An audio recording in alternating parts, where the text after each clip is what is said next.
Welcome back, dear listeners, to the continuing darkness of Bram Stoker's Dracula. After the terrible mercy shown to Lucy in the previous chapter, we return to Chapter 14, Mina Harker's Journal. The scene shifts back to the quiet domestic life of the newlyweds Mina and Jonathan Harker in Exeter. Yet even here, in the safety of home and work, the shadow of Castle Dracula stretches long. Mina's entries reveal her fierce loyalty, her practical courage, and the moment when the separate threads of horror, Jonathan's ordeal and Lucy's fate, begin to weave together. Let us sit with Mina as she unlocks secrets and prepares for a visitor who may hold the key to everything. 21st September. Mina opens her journal with quiet pride and tender concern. Jonathan is slowly recovering from his terrible experiences, though he still suffers restless nights. She is overjoyed to see him rising to the responsibilities left by the late Mr. Hawkins. Today he must work late in London, handling important legal matters. Mina completes her household duties and decides the time has finally come. She takes Jonathan's old shorthand journal, the one she sealed with her wedding ring on their hospital wedding day, locks herself in her room, and begins to read. What she finds shakes her to the core. The detailed account of Castle Dracula, the cold touch, the three weird sisters, the blue flames, the desperate escape down the wall, all of it floods over her. Mina writes with deep compassion. Poor dear, how he must have suffered, whether it be true or only imagination. I wonder if there is any truth in it at all. She recalls how Jonathan recently saw a man in London who filled him with horror, a man she was certain was Count Dracula himself. The funeral of Mr. Hawkins had already upset him. Now this journal. Mina's practical mind begins to turn. She remembers Jonathan's words on their wedding day, "Unless some solemn duty come upon me, to go back to the bitter hours, asleep or awake, mad or sane." She senses a thread of continuity running through it all. That fearful Count was coming to London with its teeming millions. If it is true, there may indeed be a solemn duty. Mina decides she will not shrink from it. That very hour she fetches her typewriter and begins the laborious task of transcribing the entire journal into clear, readable English. She vows to keep the original promise and shield Jonathan from its contents as much as possible, but she will have copies ready for other eyes if required. If the worst has come to England, they must be prepared. 24th September. Mina could not bring herself to write the previous night. The journal had upset her too deeply. She continues transcribing with renewed purpose. While she works, a letter arrives from Professor Abraham Van Helsing, the Dutch doctor who attended Lucy in her final illness. He has read Lucy's letters and diary, which Mina had shared with Arthur, and he asks permission to visit her in Exeter. He wishes to discuss Lucy's sleepwalking and other details that only Mina might know. Mina replies at once, inviting the professor to come the next day. She reflects on her own recent troubles and prays she did right in not telling Mrs. Wenstera about Lucy's sleepwalking adventures on the Whitby cliffs. The awful journal has colored her imagination, she admits, but she steels herself.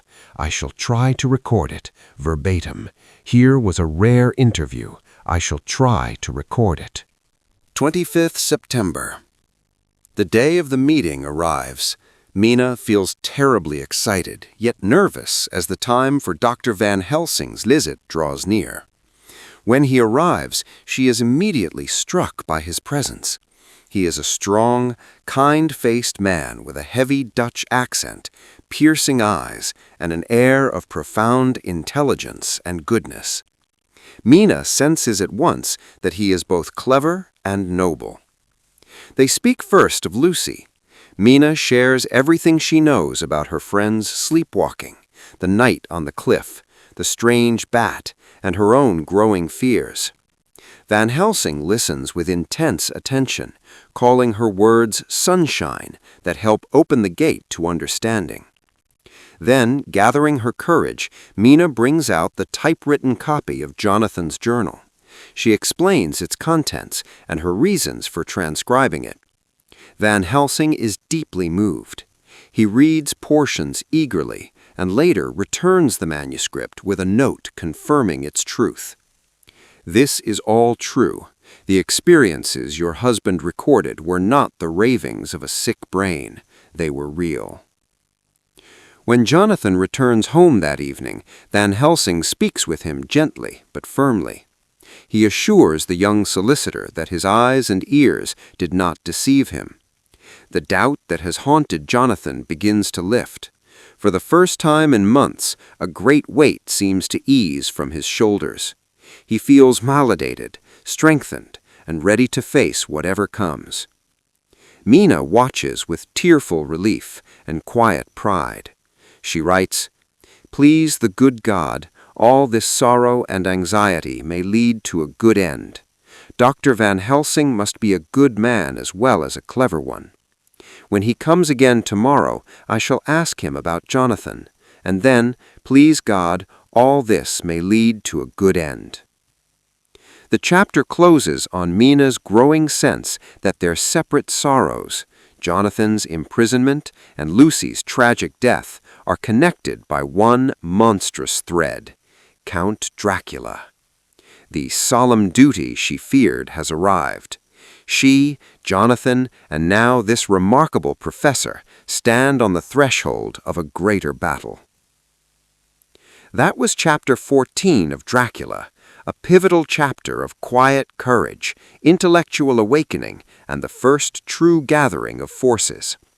Through Mina Harker's journal, we witness her transformation from devoted wife and careful transcriber into an active, clear-thinking participant in the coming war. Her decision to read and type Jonathan's journal, her open sharing with Van Helsing, and the professor's validation of Jonathan's sanity all mark a turning point. Bram Stoker shows us Mina's remarkable strength, practical, loyal, modern with her typewriter and shorthand skills, and morally steadfast. She embodies the idea that knowledge and preparation are weapons against evil. The separate stories are now converging. Jonathan's testimony from Transylvania, Lucy's fate in England, and Van Helsing's ancient wisdom will soon unite the group.